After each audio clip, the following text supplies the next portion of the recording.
Making your job suck just a little bit less. Cushy. Zolak and Bertrand, 98.5, the Sports Hub. Okay, welcome in, everybody. It's a Monday. Happy Monday to you. Zolak and Bertrand from our Town Fair Tire Studios. Hello, Zol. Nice shirt there. Morning. How you doing? What do you mean? It's just a polo shirt. Doesn't that shirt look like Hardy's hat that he wears with the stripes? That's a good pull. Yeah. I guess you're right. Yeah. He's got a hat with stripes. What's the name of that golfer that Travis Matthew, right? Not Travis Scott. Travis Scott's seen it. Travis Matthew. Okay. He has a Travis Matthew hat. Just looks just Well, like that's that. nice. Thank you. So is this a genuine compliment, or is this just you being it's you? nice. No. Oh, all right.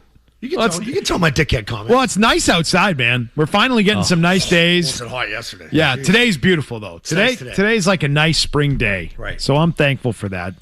T-Bone, how you doing? Good morning. Good, how are you? Great to see a different vibe back there today. New era. It's the first day without Milliken. Why is T-Bone smiling? I've had a bunch of emails and tweets asking, where's Milliken going? Milliken has left us, so let's address it now at the top. He left. He is going to work full-time. Five Guys. With Section 10 and then with Baseball's Dead and podcasting. He's going to the digital arena full-time, so he is no longer with us. We will miss him. We thank him for his contributions. Yes. And we did this on Friday, but some people just weren't able to catch up on the fact that he was leaving, and Friday was his last. The people in traffic will thank him because there'll be less accidents, right? No doubt. Him working from home is good It's a win. for the Commonwealth. Yep. So He's never going to move. So good. That is a win. All right, let's get into some football. What do you say? Let's do it. Let's talk about the opener. Patriots, Seahawks. From a football standpoint, from it being a big spot for the Patriots and maybe a measuring stick. Let's hear from Perry and Breer on this matter. The opener against Seattle. It's happening September 9th, which is a Wednesday. That's not an easy spot for the Patriots. There's a lot of pressure on them to make it look good, even if they don't win, which I don't think they will, to make it look good so that people aren't the next day on Get Up or on 98.5 The Sports Hub or NBC Sports Boston saying, is this the same guy? Right. This guy that led that team last year, took him to a Super Bowl? Is he dialed in the way, and like fair or not, right? Those questions will be asked. Has the if it looks offseason affected them? If it looks ugly in week one. And so I think it's really important that they come out and at least play well in that game. Okay, Phil says they've got to come out, they've got to play well, they've got to show up in week one for a lot of different reasons. Meaning, is Drake May growing? Is Drake May getting better? Is Drake May healthy, which is one of the easy ones to look at from where he was in that last game that he played? He certainly didn't look healthy at that point in time. Will he be healthy in September? I assume he will. I assume that's not at all a concern, but it's on the list. Do they have to show up? Oh, God, yeah.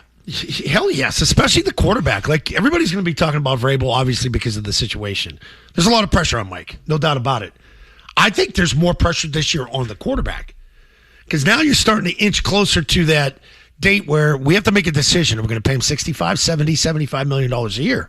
And is he the guy? See, we know he's the guy, but I heard some doubt at the end of last year that it fell off. That, you know, when you play really good teams, he gets smacked in the mouth a little bit, puts the ball on the ground, throws a pick, turns it over. But people forget he won 3 playoff games a year ago.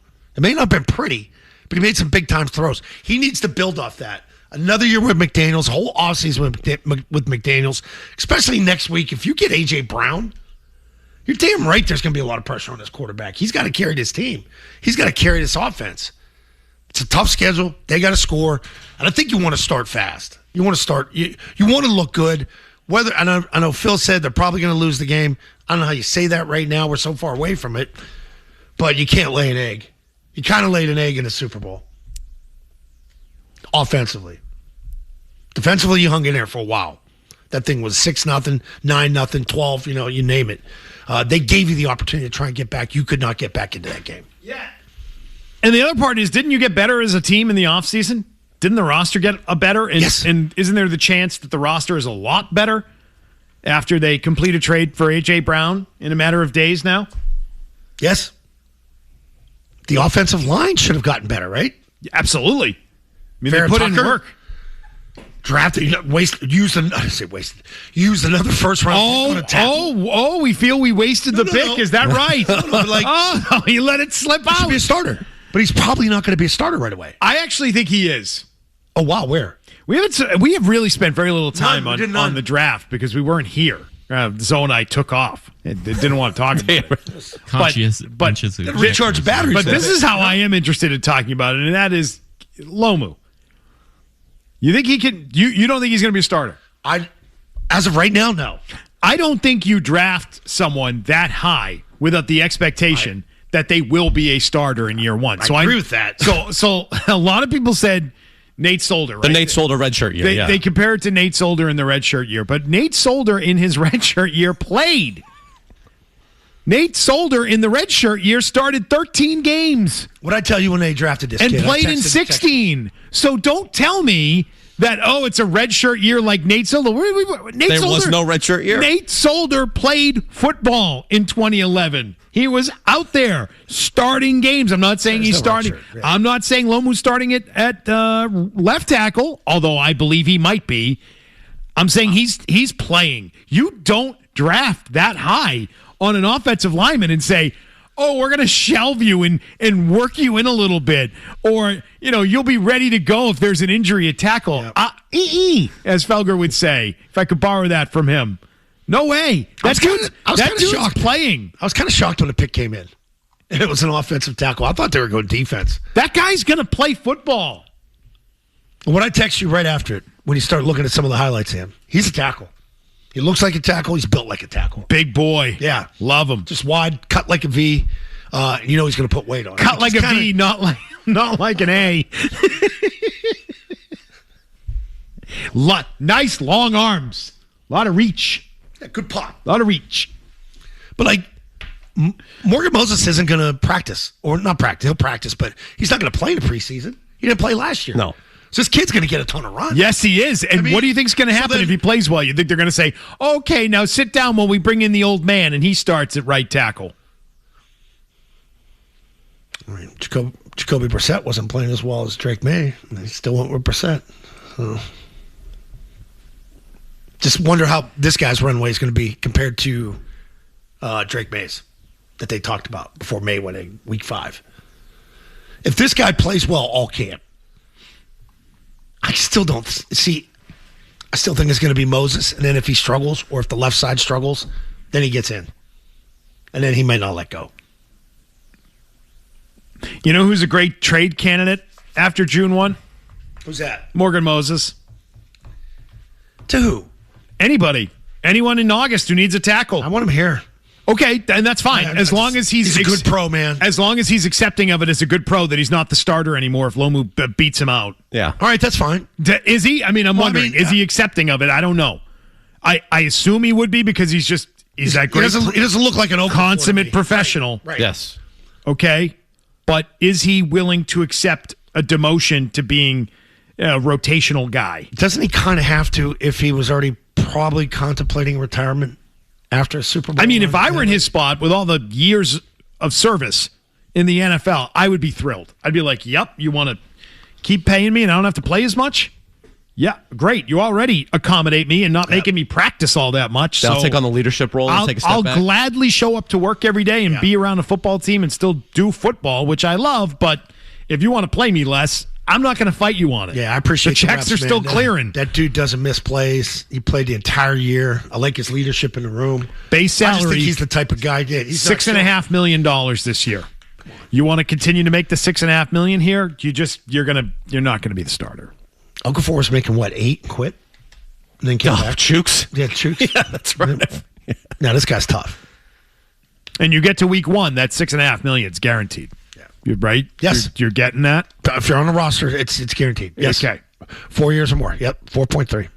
So I'm just curious if he'd be in for that. That you don't draft a guy this high and then you don't play him. That's not going to happen. He's going to play. He will be playing this year. It's kind of like you don't have the luxury picks yet. And I think stacked yet. I think he could beat out Will Campbell at left tackle. He might. And I don't think that means Will Campbell's not playing. That means Will Campbell's just getting moved. Yeah. They're both playing. Well, how do they have to handle this then for Will, too, for his mentality? Because they've sort of backed him the entire time. Like, hey, Will's our guy. Will's not moving. Is it a competition? Yeah, just tell him you're still a starter, but we're going to try you at right tackle instead. Like, yeah, you got to be versatile. That's it. There's nothing wrong with that. It's not like you're going to the bench. I'm not telling you to ride the pine. Nope. We're just playing. They should go into this. We got sidetracked on offensive line talk. Right. But this is how they should go into this. We're going to have the best 5 in the best 5 positions this year. And if you don't like it, you are not doing what's in the best interests of your team. We are going with what's going to be best for Drake May and the protection of Drake May. So go into camp knowing that you've got to play your ass off to earn your spot because it's all up for grabs. You know who used to say that? Dante Scarnecchia. Great. We play the best 5. We play the best 5, and we play them in the best positions for the 5. It's my job to coach them up to play it. It's pretty simple. They're all getting paid, so it's fine. Lomu's not playing the bench here. He's playing, Zoe. That's not a wasted pick. I like him a lot. I think he's going to be great. Bring some personality to that line. Good dancer. They need a guy who's going to be around for a while that's got a little personality, that could bring the group together, can make everybody laugh. The Zoe of the group, right? Glue guy. Yeah, glue guy. Glue guy. Cut your sleeves off. Be a great glue guy. Matt Light was like that, right? Oh, yeah. Like he was funny and kept the group together and was a real leader in the group because he just had a personality. Yeah. The donut guy. The donut guy. Be that guy, yeah. Bring the box What's of in the donuts. box? Hey, what's in your box? That. Sandwich guy. All right, but do they have to Crullers? show? Do they have to show against Seattle? I would hope so. Just for their offseason. Disagree with both you guys on that. You think they can get trounced? Yes, absolutely. Good. Tell They're us full of why. crap. Coming up next, why they can get Monday. trounced and have it be no big deal. No big deal, says McKone. Go out there and get your ass handed to you on national television to open up the season. I can't wait for them to roll. Step on your feet next day. Mike Giardi also has a gripe with the schedule. He's pissed off about something for the Pats in this schedule. We can talk about that. But more on Seattle, more on the offensive line. Your calls, you want to jump on board? Great time to do it. 617-779-0985. We're off and running on this Monday. Stay tuned. Zolak and Bertrand. Zolak and who? On the Sports Hub.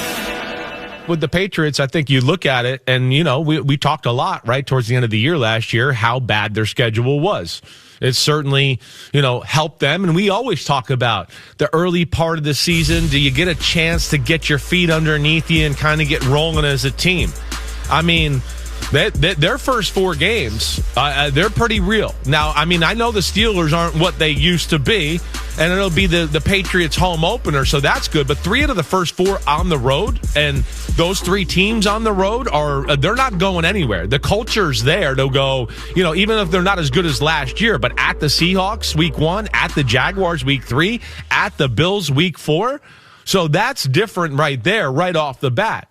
And we know the Jaguars are extremely talented on paper, in reality, whatever you want to say. And we know the Bills at home in that new stadium and with that, freak of nature at quarterback, it's never going to be easy.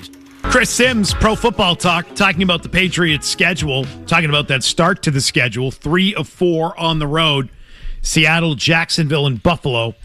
Them concerts in, baby. Pittsburgh is the home game. That is on Sunday, September 20th. Tim McKone says it's fine if the Patriots go to Seattle and get demolished. Tell me why. What did we see last year? They lost to the worst team in the NFL in week 1. And I just think that the approach that they have in training camp is we're gearing up for a marathon here, not a sprint. And so I'm not going to be stunned if they don't play their best football and don't look like the team that we're all expecting them to be. And I think more than likely they're going to be a team that rounds into form as we get later into the season, because I think that's Mike Vrabel's approach. So yes, would it be great to see them win week 1 against Seattle? Absolutely. But I'm not going to be sitting here going the season is absolutely lost if they lose to the Seahawks out there, because I just don't think that they approach it in a way where they're all in on week 1. You talked about Morgan Moses. He's not going to be playing a lot. Like, they're going to manage him, or you're going to have a rookie there on that offensive line. I just don't think they're going to be up to 100% of what they're capable of. You are so wrong on this on so many levels. I'm going to tell you why. Okay, number 1, do you think the approach of Mike Vrabel and this team should be the same as it was last year? Yes. I thought it was a pretty good approach. All right. Well, they didn't know what they were doing week 1. They could have been better. They could have been a better team. They could have had more wins than they did have, Tim, number one. A 15-win team? Which is remarkable because they had a great year. That's number one. I would say number two, nobody said that we think the season will be lost if they get crushed out there. The only thing that's going to happen is they're going to have a long layoff. Yeah. They're going to have 10 days before they get, or 11 days until their next game, Pittsburgh. right? Yep, Pittsburgh. So they're going to have to sit there and listen to it for 10 days before getting to their game about how they were not prepared, how they had a bad ramp up to the season again, how they're slow starters. And oh, by the way, the offseason is now affecting them, and the offseason might be impacting Vrabel. And oh, they're the same team that got crushed a year ago. Did they even get any better? That's all it was about. That's what Phil was saying, that you're going to hear it for 10 days on the Sports Hub and on NBC Sports Boston and everywhere else, by the way. ESPN and First Take and Pro Football Talk and all of it are going to be saying, look at this team. They're no better than they were. And so that's why I say, don't you have to show some signs of improvement from the Super Bowl? I don't think you want to be the same exact thing you were. I don't think it's a measuring stick in week one of the regular season. It is when it's a rematch. It's the same team and same coaching matchup, and you've got a chance to show that you did get better and learn from that. That game was a disaster. I think it's night. It was a disaster. Night and day. I think it's night and day different from week one to week one this year. Because I think, last year you're standing there and you're staring at each other. You're like, why? Nobody knows what to do. Like, you came off 2 4-win seasons. Your core didn't know how to win. We didn't know how the coaching staff was going to be. And something flipped. What was it, week 2 down in Miami in that second half? Miami, yep. Like, that game was turning bad. You were starting to get your ass kicked if there. you didn't step out. Then he gave up some plays. Like, if you didn't step out, you'd be 0-2. Now you're reeling. It gave you a little belief. Then they started to believe. I've got to think that with the whole offseason under their belt, with this staff staying together, the staff's got to be better. The head coach got to be better. The pressure's on him. What better way to get ready for that game than to just turn on the tape of the one you just played? They just look at it. They don't have the back. Back-to-back real games against the same exact team. It's like a playoff series. Right, but I think if the expectation is that Drake May and A.J. Brown are going to look like Tom Brady and Randy Moss in 2007 against the Jets, like right out of the gates, I think that's unrealistic too. I think it is, but I'm not saying they have to win the game. I'm just saying they have to look competitive. Yeah. Far more competitive and better offensively than what they were in the Super Bowl. You're watching a They've football got to be game able to and saying, move the football. They got to be able to move the ball. They got to be able to protect the quarterback. They got to be able to adjust to a blitz. They've got to do all those things. It's not that hard. It shouldn't be that hard. Now that I'm saying things are better, the offensive line is better, the receiving help should be better, all of that. Yes, you would like to see improvement. But that offensive line, if you have a pissed off Travion Henderson, if you have Lomu starting, show up as coach. First game in the NFL in Seattle, by the way, one of the toughest places to play, and that place is on fire as well. 12-play drive. 12-play drive. Am I going to be upset that they don't look the part? 12-play drive, 10 runs. Yeah, 12-play drive, 2 throws, 1 for a touchdown, 7-zip. That's how they're starting here. Now you got me going. Of all the Super Bowls, I've never have been more resigned to a loss than that past one. Yeah, that was, yeah. Like middle of the third, start packing up the bag a little bit, getting the pins. Well, because you always had the belief with Brady. 28-3, I didn't feel that way. Yeah. Yeah, I did. You did? Yeah, I was yelling at you guys. Yelling at more what I spent. There was tickets, freaking this, that. Lady Gaga. It was. You know what it really was? We had been there for a long time. Oh God. I think we were there like 9 days. I was doing some stuff at home. We had been there a long time. So I think that's what was really setting in. I was like, man, we spent a lot of time here in Houston for this game. For this to be non-competitive? We were really hoping for a better game. That was a good McCormick and Schmicks, though, wasn't it? It really was. We ate a lot of shrimp cocktail and had a lot of cocktails. What's up, Sims? Period. Wait, so which game is bigger for you guys then? Week 1 or for me, week 4 at Buffalo is a better measuring stick for this team. Interesting you bring that up. You bring that up. Mike Giardi has a gripe about the Patriots schedule and it involves Buffalo, so have a listen to that. My big beef with the Patriots schedule and how the league worked it, the Bills. Week 13 is the second matchup with the Bills. Week 4 is the first, and that'll be in the new Highmark Stadium, so they'll get a chance to see that facility, which from what I've seen so far looks like a freaking beauty. They did a great job there. I will miss the old Highmark Stadium. Even though it was a dump, it was loud, and I kind of like some of those old buildings, and that's gone, and now this place is going to be state-of-the-art, and that's great for fans and et cetera, but I wonder about the viewing part of it. But wouldn't you think based on what happened last year and the Patriots overtaking the Bills in the division and the Patriots actually getting to a Super Bowl. The Bills still haven't got to one with Josh Allen, and they make the switch with Sean McDermott out, Joe Brady in as head coach, that they would have pushed that game into that week 16, 17, 18 range like we had last year. Personally, I hate that. I love the way that it's set up here. I would rather there be some distance between the last regular season matchup with your division rival and a potential rematch in the playoffs. You got Denver sitting there. I prefer this. I prefer them having a little bit of space in between games and deciding the division. And the Patriots certainly have their work cut out for them. As you mentioned, Denver is late, as is Kansas City. Yep. And so I don't hate it. When you play Buffalo, for all these guys that played there, and everybody's played at Buffalo, like you play them twice a year, and you know what the old stadium's like. And there's nothing like coming down that runway where it's intimate and you got the covering and the fans are throwing beer on you and stuff. You're going to come out in the field there and you're like, this isn't Buffalo. It's like a brand new stadium. So you don't have that thing that's hanging over your head about the old Orchard Park where that thing was a hornet's nest, man, because the fans are right on top of you. They're pushed back a little bit here. It's going to be interesting to see how that works with them up there. I mean, they'll be loud. They'll get after it. It's Buffalo. But it's not the same inside. It's like going to a cash bar wedding or an open bar wedding, you know? Yeah. Old Stadium's cash bar. New tickets, yeah. New one's open bar. Yeah. Is that right? 2 tickets isn't bad. Are you going to have a cash bar or an open bar? Open bar. Open bar. Yeah. Classy. Yeah. Damn. Financially crippled, but yeah, we're doing open bar. Yeah. Is that like a flat fee, or is that they actually determine the amount of booze? That we haven't figured out yet because, like you said, too, there's two different ways you can go about it. So we're trying to figure out what the better option is. Why are you raising your hand? What do you got? I have a question. Okay, question. Am I going to get Absolute or am I going to get Kettle One? That's Now, a good question. I thought it would be Tito's. I didn't think of either of those. I didn't realize options. that this is all like part of the planning process. Oh yeah, Like there's different levels. it's crazy. Packages. Yeah. Yeah. Silver, Tiers. gold. Yeah. Yeah. With platinum. Yep. Just all Smirnoff Ice. Bingo. I say get out that. Mr. Boston. What's that thing called? Stoli Doli, where they get the big thing and they lay the Poland syringe. Yes. Yeah. pineapples and strawberries and all kind of layers and just pour all the The jungle juice. Yeah. Yep. Buzz balls. buzzballs.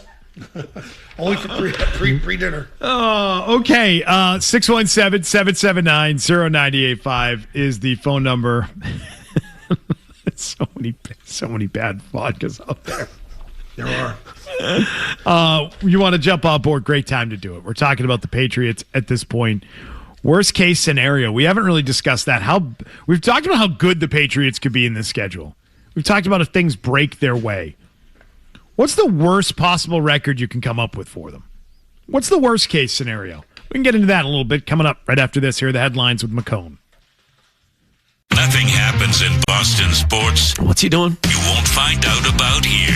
Blowing on the nozzle. Zolak and Bertrand. Thought it was clogged. 98.5, the Sports Hub. It's got a little Leo Sayer to it, doesn't it?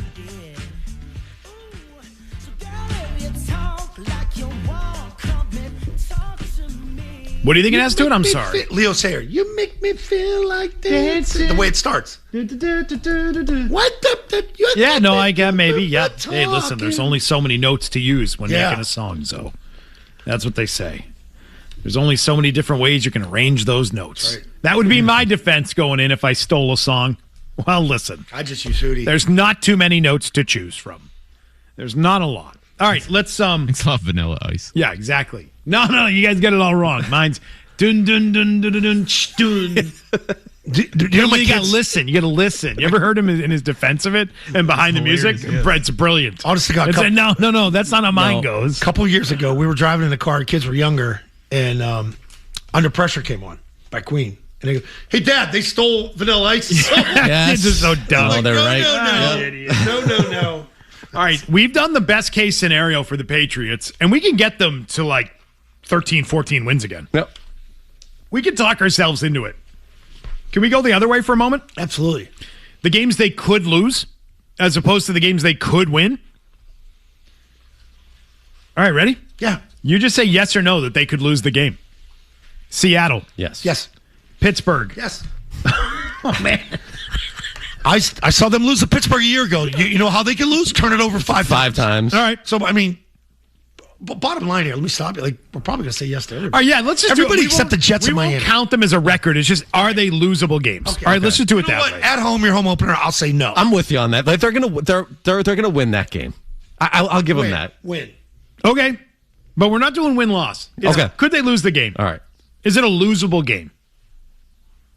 Pittsburgh? No. Yes. No. I feel like it isn't. I feel like that one's going to be that to me is one I wouldn't put in this category. Don't forget they got a new coach. They're at home. They're going to be coming off a loss. 10 days off, too. Yeah. They're going to hit the hell out of him. All right, Jaguars. Very losable. Absolutely. Could be 95. I remember when it was 105 on the field down there. Brady got his ass kicked down there. I like that. They thought it was their Super Bowl. Yep. All right, that's 2. At Bills. No, Yes. for sure. 3.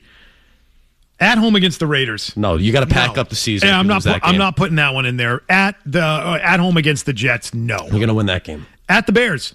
Losable. This is your run you're going on here. Definitely losable. I think you win that. Okay, but it's certainly a losable game. That's not a bad team. More so than the other two, yes. They're up and down last year, but they're not a bad team. Right. At Dolphins. I know it's in Miami, but that team, they don't have a wide receiver. I have no clue how the quarterback's going to be. November 1. You don't have to worry about the humidity. You don't have to worry about going down there and, Home game down there. That'll be a home game. Yeah, I'm not worried about that one. Packers at home. Losable. Yes. Definitely losable. Lions in Germany. Losable. Losable. At Chargers. Sunday Night Football. Yeah. Losable. Losable. At home against the Bills. Yes. Losable. Yep. Vikings. No. No, not doing it. That's at home on the short week. We should have factored that into that Bears losable one as well. All right, so we won't go there. At Chiefs. Yeah, losable. Definitely losable. At Jets. Yeah, I think you're going to win that game. No, yeah, I'm going with you. Broncos. Yeah, losable. Losable. Yeah. And then we won't count the home game against the Dolphins at the end. That gives you 10 losable games. That's the number I would put on it would be 7 and 10. So I think their floor in Floor a bad 7. and a terrible year. It would be terrible if this Factor happened. injuries in, turnovers, Sure. a missed kick. You're in a tight game. The second-year kicker, he can miss it. Crazy revelation from the scandal. Anything. Mix anything in there. Come on. Well, It better be. Offensive coordinator as your head coach. meanwhile, I don't know. I love how Zoe all weekend will send you the clips, though, of the stuff that's out there, of the things being said and speculated on. Speculation from Mike Florio about this. I'm keeping. You're up to speed on everything that's being said. Yes. I love that you're keeping us informed. Yeah. He's in news gathering mode. He's a new Saturday news dump from Zoe. Hey, check this out. sit by a pool, He yeah, said, those are the clips I will click on when you text them. Okay. When they're the actual sports-related, you should hear this. Florio came up with something new, didn't he? Yeah, he sure did. Oh, yeah. Sure did. All right, so 7 and 10 is their floor. I like how we went about this. Yeah. I think our I think that's methodology fair. worked. That's fair. 7 and 10 on the year is the worst case scenario. But I think they're going to get to 10 wins. 10 plus right now. Zoe's going with 11, that they'll land on 11. McKone says 11. I think a lot of people are saying 10 or 11 wins for this team. And that could be a really good year, too. That could be 10 or 11, and you look great doing it. Yes. And you're competing and playing in tight games against good teams and losing, but playing well. Yeah. Which is the type of team that can, play well in the playoffs, too. Absolutely. And give you real hope for a good playoff. It's like look at that Patriots team from 01. You beat up the Rams at home, but you lose that game, and you're like, man, we don't want to see them again. And there's games like that can harden you in losses. It makes you. That's how you build your character, build your team. 2014 at Lambeau Field. Remember that game? I've never seen Bill happier after a loss. Any more questions? Slapping the podium? Sure. What a game. What a game. Those two of the greatest quarterbacks ever. Yeah. Oh, yeah, Revis on Shorty Nelson hits him on that slant. This is two great guys going at it. Who is this? Well, Kevin Wilds from First Take said worst case scenario was 8 or 9 wins for them. I'm going to disagree. It could be 7. I think it could be 7. Sure can. I think worst case scenario for them is 7. See, they didn't even know what the hell they were going to be a year ago. Remember, it was like, hey, there's messages of pump the brakes here. Relax, everybody. This is going to be tough. It's going to be tough. It's a tough rebuild here. We're in a rebuild. Then after second half Miami, they got it going.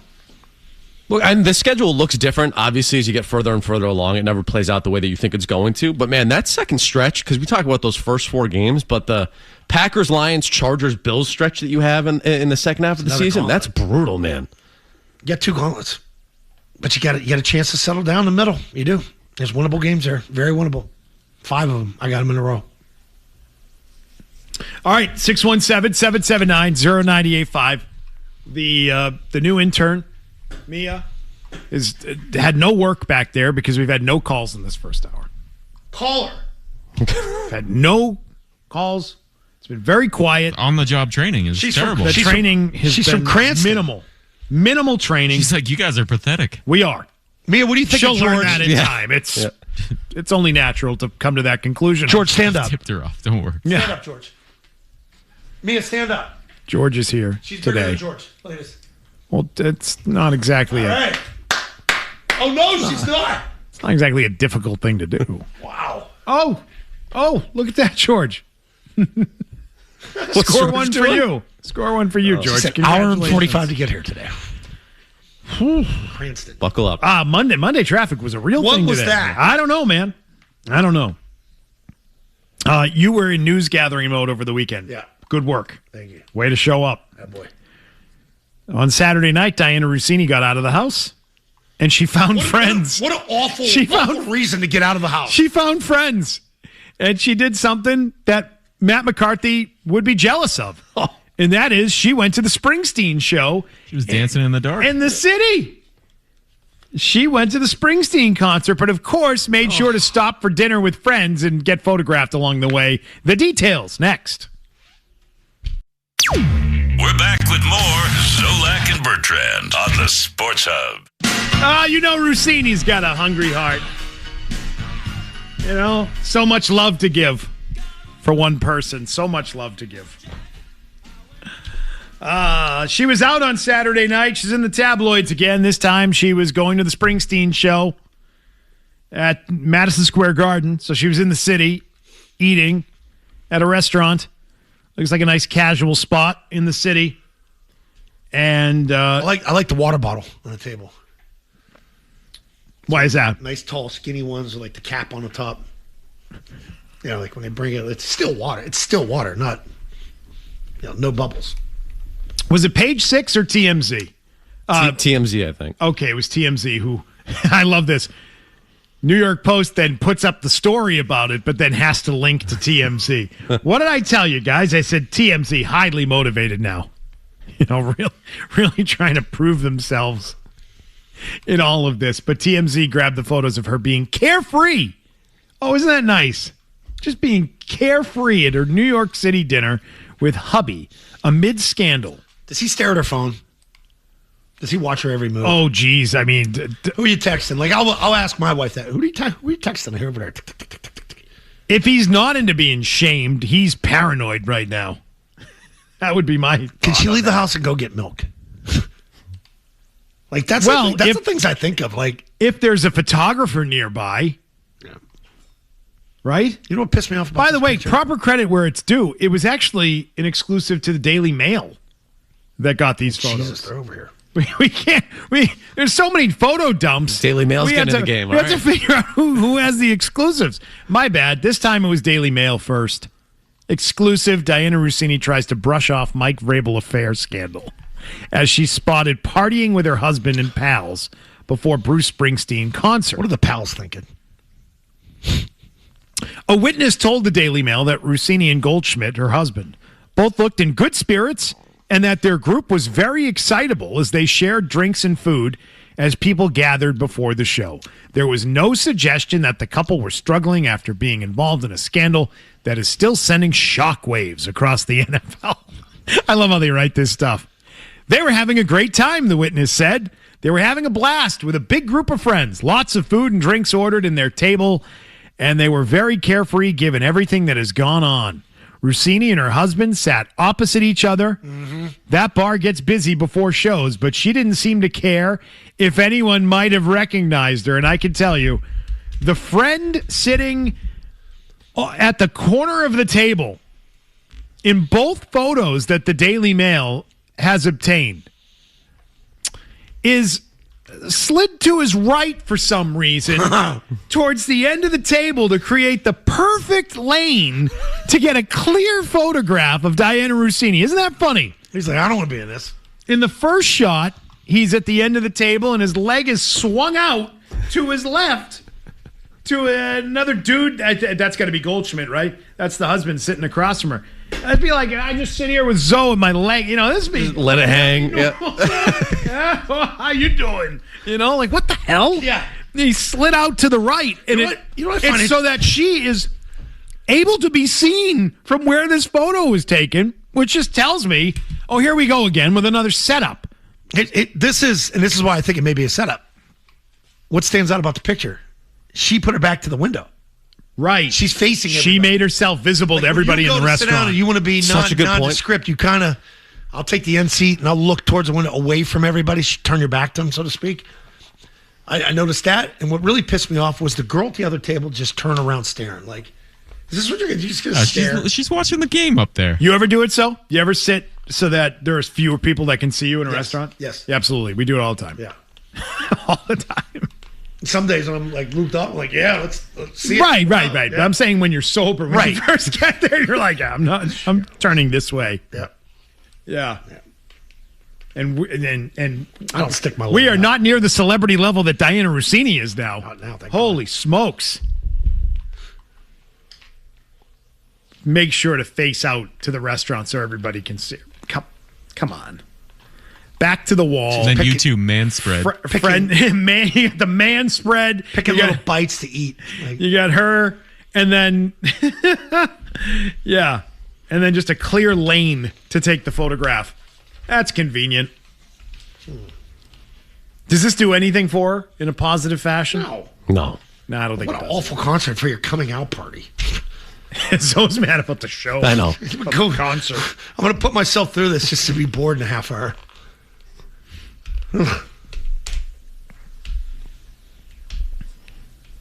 Russini went to Springsteen. What was the vibe supposed to be at the table, by the way? Like that's the part of that report that I don't really understand. Were you supposed to be just solemn and just kind of staring at your food and not talking to anybody? What do we think her favorite songs would have been, Zo?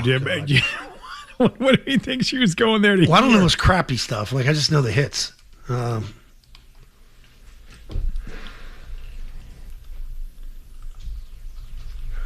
Born to Run? Yes. Parentheses to Sedona. That doesn't even make sense. I mean, it makes sense, but that doesn't sound right. Brilliant Disguise would be the song to play. Springsteen song. The Springsteen fans will know exactly what I'm talking about. Who are your big Springsteen fans? That are Reese. Oh, Reese. Matt Smith, if you're listening. Brilliant Disguise. Don Maxon. I bet she was there for Brilliant Disguise. He'll get a laugh out of that. Dave Gosher. Gauche. Anybody in the BBWA. I mean, sure. Yeah. Matt McCarthy. Oh, my God. Well, the he's things a he was weirdo. willing to do for tickets at the Garden it last changed week. his life as an 8-year-old. Yeah. There's things that changed my life, but it was like 13. Really? What were they? What was it at 13? What do you mean you don't talk about it on air? I thought it was musically. No.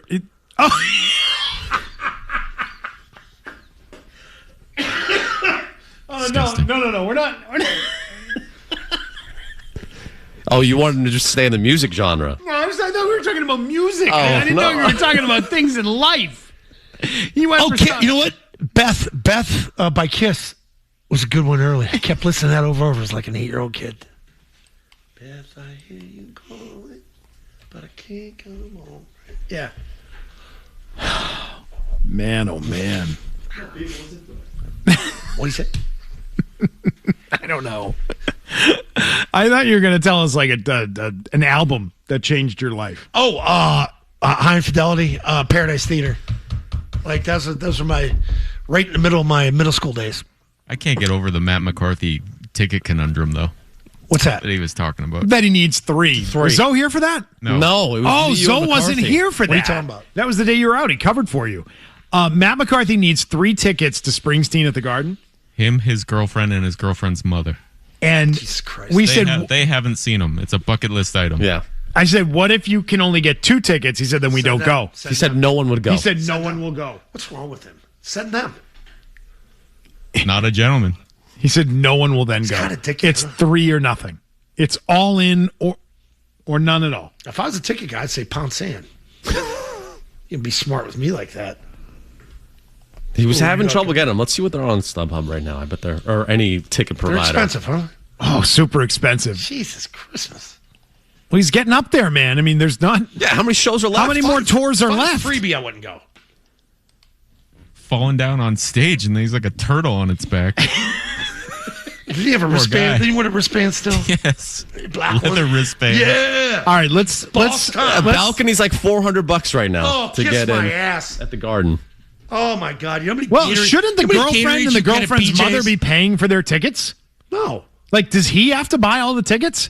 We should. Is it on him? I think so.